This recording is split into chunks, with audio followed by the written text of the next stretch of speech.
Kisah yang ketiga teman-teman sekalian adalah kisah Atha bin Abi Rabah. Atha bin Abi Rabah ini teman-teman sekalian adalah salah satu ulama Mekah.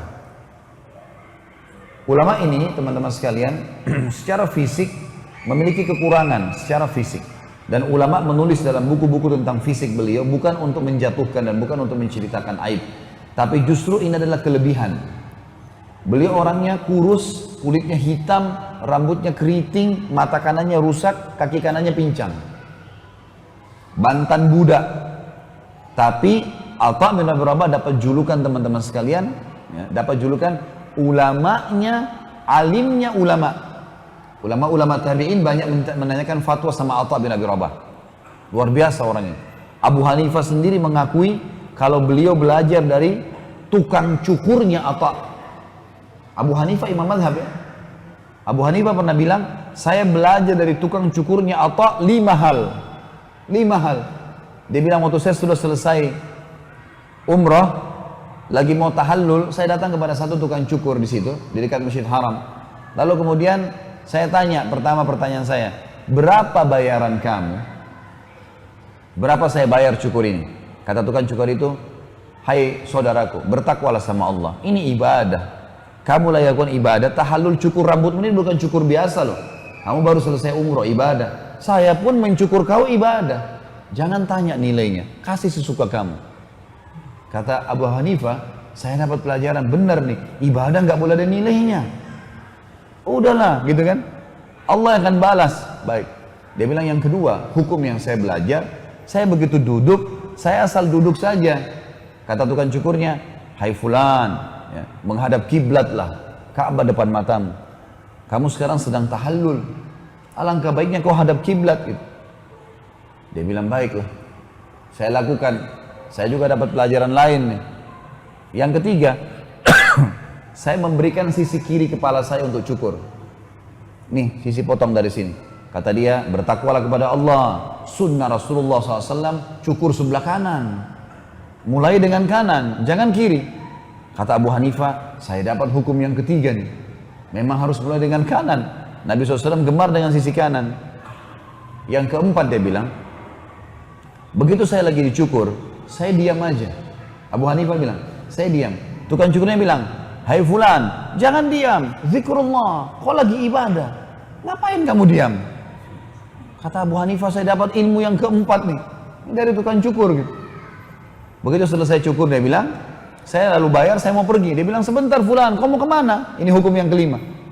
Kata dia, saya mau pulang. Dia bilang, sebentar, kau baru selesai cukur tahallul. Sunnah Rasulullah berdoa. Doa habis umrah itu berdoa. Mustajab doa kamu itu. Abu Hanifah bilang, mengatakan saya dapat ilmu.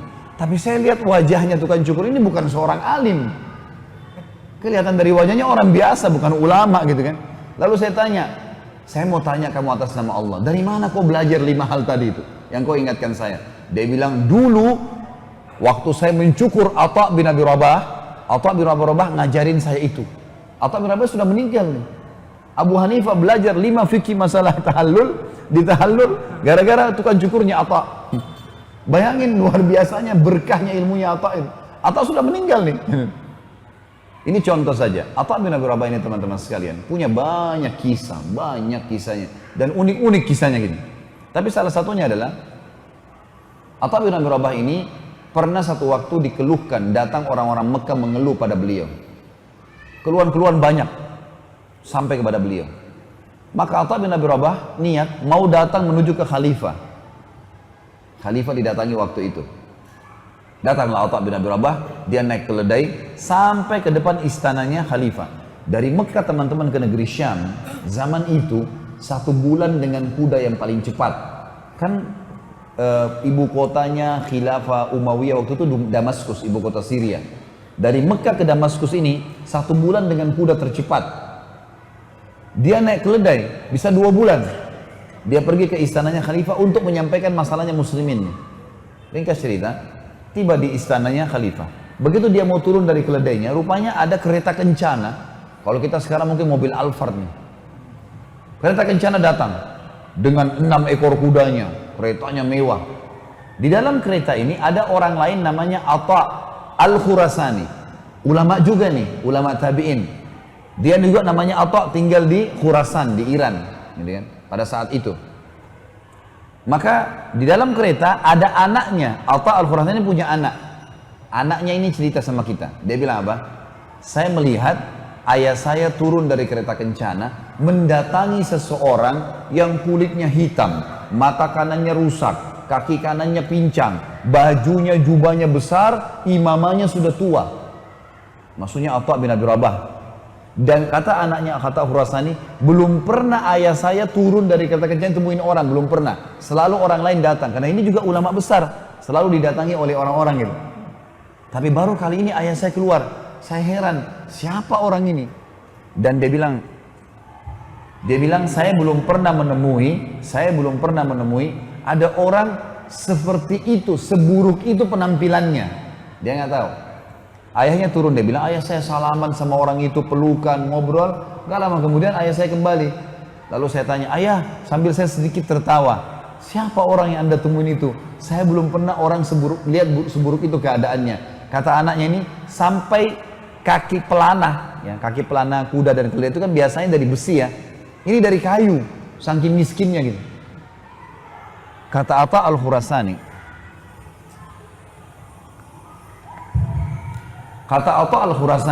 hai anakku, hati-hati dengan lisanmu. Jangan pernah ucapkan sesuatu keburukan orang lain, apalagi kau tidak kenal. Bagaimana caranya kau minta maaf? Itu yang sedang kau bicarakan adalah Atha bin Abi Rabah. Kata anaknya ini, Atha bin Abi Rabah, ulamanya para ulama gitu, alimnya para ulama. Kata Atha al-Khurasani, iya, makanya kamu jangan sembarangan ngomong, minta maaf sama pamanmu. Dia langsung turun, dia minta maaf sama Atha bin Abi Rabah, gitu kan? Kata anak ini, lalu ayah saya mengatakan kepada saya, kamu tinggal di sini, yang masuk cuma saya sama pamanmu Atha bin Abi Rabah. Masuklah mereka, sampai keluar nih. Waktu keluar dari istana khalifah, si anak ini nunggu berita. Dia bilang, ayah, sampaikan kepada saya, apa yang terjadi di dalam istananya khalifah dengan kalian berdua nih? Kata Atha al-Khurasani ceritakan begini, demi Allah wahai anakku, kalau bukan karena Atha bin Abi Rabah, saya tidak diizinkan masuk. Begitu masuk pintu gerbang, pintu utamanya istana, dilihat Atha bin Abi Rabah, pertama kali dalam sejarah khilafah, kerajaan Islam, khalifah berdiri menyambut orang. Selama ini khalifah duduk, walaupun alim ulama datang, salaman sama dia. Ini waktu Atha bin Abi Rabah masuk, khalifah, waktu itu kalau tidak salah Al-Walid namanya, berdiri, kemudian datang kepada Atha bin Abi Rabah di pintu. Lalu salaman dengan Atha bin Abi Rabah, orang-orang sekitarnya khalifah ini tidak tahu siapa orang ini. Karena zaman dulu nggak ada foto, orang nggak tahu, cuma dengar nama. Gitu kan. Lalu dia bilang, khalifah mengatakan kepada Atha al-Khurasani, silakan duduk, disuruh duduk di satu kursi buat tamu gitu kan. Lalu Atha bin Abi Rabah juga mau duduk, si khalifah pegang tangannya. Ini sambil pincang jalan, sambil dipegang tangannya. Orang-orang semua lihat siapa orang ini. Penampilannya sederhana sekali, matanya buta sebelah kanan, kakinya pincang. Lalu kata khalifah, hahuna ya Aba Muhammad, kesini wahai ayahnya Muhammad. Ditarik tangannya. Ayahnya Muhammad julukannya Atha bin Abi Rabah, karena anak pertamanya namanya Muhammad. Dia bilang lalu terus saja khalifah memegang tangannya Atha bin Abi Rabah sambil mengatakan, hahuna Aba Muhammad, kesini ayah Muhammad, jangan duduk di sana. Terus sampai Al-Walid bin Abdul Malik mendudukkan Atha bin Abi Rabah di singgasananya. Duduk bersebelahan. Waktu duduk bersebelahan teman-teman sekalian, khalifah duduk di sebelahnya Atha, lalu kata khalifah, ada apa wahai ayahnya Muhammad? Ada hajat, ada sesuatu? Kata Atha, iya wahai Amir Mu'minin, ada banyak hajat, hajat muslimin. Kata khalifah, apa itu? Silakan sampaikan. Kata Atha, yang pertama, penduduk Mekah, tetangganya Allah, dan penduduk Madinah, tetangganya Rasulullah Sallallahu Alaihi Wasallam. Kenapa dia bahasakan ini? Karena di Mekah kan ada Ka'bah. Dalam bahasa Arab teman-teman, semua yang bersebelahan sama rumah kita namanya tetangga. Maka bahasa santunnya apa? Orang Mekah itu semua tetangganya Allah loh. Karena ada Ka'bah di sana. Di Madinah ada rumah Rasulullah SAW. Semua penduduk Madinah berarti tetangga Rasulullah. Terlambat ataya mereka. Ataya ini teman-teman adalah pemberian yang dikasih oleh pemerintah dari keuntungan pemerintahan, dikasih kepada orang-orang. Lalu kata Amir Mu'minin, baiklah, Ataya bin Umayyah maka terlambat. Hai gulam, dipanggil sekretarisnya. Catat, segera berikan Atayanya bin Umayyah Mekah. Baik. Apalagi ayahnya Muhammad, mujahidin yang sedang berperang di perbatasan antara muslimin dengan orang kafir. Mereka telat gajinya. Istri-istri mereka dan anak mereka datang kepada saya mengeluh, berikan gaji mereka. Kata Walid, gulam catat, kasih segera gajinya para mujahidin. Ada masalah lain? Ada, sampai 5 masalah. Masalah ini, masalah itu, semua masalahnya muslimin ini. Setelah 5 masalah disampaikan sama dia, saya ringkaskan. Maka dia berkata, Amir Mu'minin masih berkata, Walid masih berkata, ada lagi wahai ayah Muhammad, ada lagi masalah? Kata Atha bin Rabah, ada wahai Amir Mu'minin, dan ini masalah yang lebih penting dari 5 hal tadi. Kata Al-Walid, ada apa? Lalu Atha bin Rabah, teman-teman, posisinya ini dulu di singgasana, khalifah lagi duduk. Atha berdiri menghadap ke khalifah, menunjuk wajahnya sambil berkata, ada Amir Mu'minin hajat yang lebih penting dari 5 hal tadi. Ingatlah wahai Amir Mu'minin, Anda dilahirkan di muka bumi ini sendirian, dan Anda akan mati sendirian, dan Anda akan dihisab hari kiamat oleh Allah yang maha perkasa sendirian. Demi Allah, singgasanamu ini, semua dayang-dayangmu ini, kerajaanmu ini tidak bermanfaat untukmu hari kiamat. Nasihat. Tidak pernah ada orang begini, raja duduk ditunjuk-tunjukin sama dia. Nasihat. Al-Walid orang beriman sama Allah, dia nangis sambil tongkatnya itu dipukulin ke karpet sambil dia mengatakan jazakallahu khairan, semoga Allah balas kau kebaikan. Terus begitu, sambil khalifah menangis, nggak bisa menahan, dia terisak dengan nasihat itu.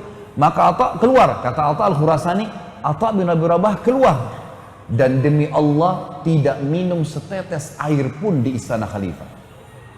Nggak minum setetes air. Berapa banyak orang sekarang yang menjelaskan diri pada ulama, sibuk dengan cari makanannya presiden, makanannya menteri, duduk ngobrol, apalah, bisa rekomendasi apa. Ini hajat muslimin semua, nggak lebih daripada itu. Lalu pada saat dia mau keluar dari istana, kata Atha Al-Khurasani, kami dikejar oleh salah satu staf kerajaan, bawa satu kantong uang dinar emas, kasih. Kata dia, ini dari Amir Mu'minin buat anda wahai Atha bin Abi Rabah, sebagai balasan datang. Kata Atha, demi Allah saya datang bukan untuk itu, kembalikan kepada Amir Mu'minin, ya, dan saya tidak akan terima, pulang. Bagaimana Atha bin Abi Rabah, teman-teman sekalian, bisa terbentuk seperti ini? Karena dia tahu raja pun itu manusia seperti dia biasa. Dia nggak butuh, dia butuh sama rajanya, seluruh raja, Allah sang pencipta yang akan membalas dia. Kisah yang lain, Atha bin Abi Rabah di musim haji pernah ditunjuk oleh Sulaiman bin Abdul Malik, khalifah yang lain, menjadi mufti. Nggak boleh orang lain kasih fatwa di musim haji kecuali dia. Hanya dia saja yang boleh kasih fatwa. Karena memang musim haji ini, teman-teman, harus ulama yang khusus, tidak boleh salah. Ya, kasus-kasusnya harus betul-betul detail. Makanya di Saudi pun mufti-mufti musim haji itu tidak sembarangan dipilih oleh kerajaan Saudi. Ringkas cerita, Sulaiman mengeluarkan surat resmi, edaran resmi, kalau yang menjadi mufti di Mekah di musim haji untuk seluruh muslimin hanya Atha bin Abi Rabah. Yang lain nggak boleh. Ulama lain pun tidak ada urusannya, tidak boleh kasih fatwa. Kebetulan Sulaiman ini, rahimahumullah semuanya, ini haji tahun itu. Dia lagi pergi haji sama anak-anaknya, masuk ke Arafah. Setelah tenda kerajaan dibuka, macam-macam lah ya, dayang-dayang, makanan, persiapan, segala macam hal sudah dilakukan.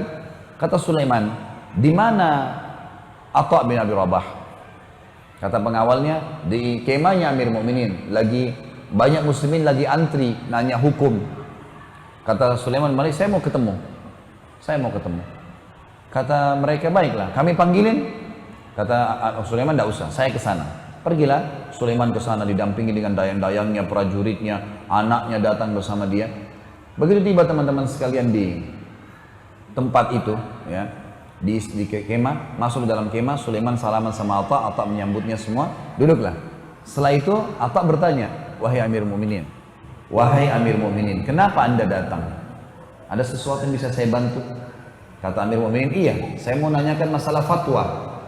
Pertanyaan Atha begini, fatwa untuk anda pribadi atau fatwa pemerintahan? Ada bedanya nih, gitu ya. Kata Amir Mu'minin, kata Sulaiman, ya fatwa buat saya pribadi, ada hal-hal haji yang saya mau tanya. Tiba-tiba Atha berdiri lalu mengatakan, wahai Amir Mu'minin, maafkan saya silakan anda keluar antri bersama muslimin. Antri di luar kemah. Di sini, di Arafah, nggak ada bedanya antara raja dengan manusia biasa. Allah sudah membuat anda menggunakan ihram sama dengan semuanya. Supaya di sini jelas tidak ada perbedaan.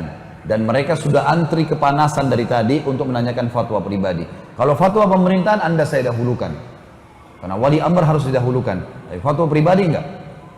Orang-orang di belakangnya Sulaiman ini sudah marah nih. Ini ngapain ini Atta?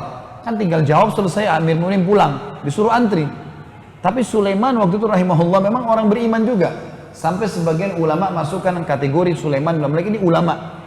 Ulama juga tapi levelnya belum sampai ke Atta bin Abi Rabah. Dia selain khalifah juga dia seorang alim. Dia tahu, antri dia teman-teman sekalian. Orang karena dia tidak ngomong, dayang-dayangnya tidak berani ngomong, pengawalnya nggak ngomong, anaknya pun ada 2 orang di belakangnya laki-laki nggak berani ngomong. Lalu Atta bin Abi Rabah tanya, jawab fatwa orang, seakan-akan tidak ada khalifah yang sedang antri. Jawab sampai selesai, tuntas keluar, sampai tiba saatnya Sulaiman. Begitu Sulaiman masuk, lalu kemudian ditanya fatwa, selesailah. Atta bin Abi Rabah silakan pulang, ya sudah, biasa saja gitu. Nggak ada sama sekali ketergantungannya, khawatirnya, takutnya nggak ada. Pulanglah Sulaiman ke kemahnya. Dia tahu nih Sulaiman tuh ada masalah. Kumpulin semua anak-anaknya, dayang-dayangnya, prajuritnya yang tadi hadir. Kumpul semua. Lalu dia ceramah. Setelah tahmid dan salawat dia mengatakan, wahai anak-anakku, ketahuilah yang dibuat oleh Atta bin Abi Rabah kepada saya itu benar. Jangan ada di antara kalian yang sedang marah dengan Atta. Di sini nggak ada bedanya antara Amir Mukminin dengan masyarakat biasa. Dan memang saya datang untuk menanyakan fatwa pribadi, bukan fatwa pemerintahan. Apa yang dilakukan benar. Tapi ketahuilah, yang membuat Atta bin Abi Rabah bisa melakukan itu pada saya karena ilmu agamanya, karena hubungannya dengan Allah sangat baik, sehingga Allah membuat dia mengalahkan singa-singa sananya para raja-raja. Dia nggak butuh dengan singa sana saya, dia nggak butuh dengan saya, karena dia sudah bergantung dengan Allah, raja yang sebenarnya. Nasihat yang sangat bijak dari Sulaiman. Dan bagaimana memang raja kalau juga beriman kepada Allah. Tapi saksi bahasan kita Atta rahimahullah yang luar biasa ini.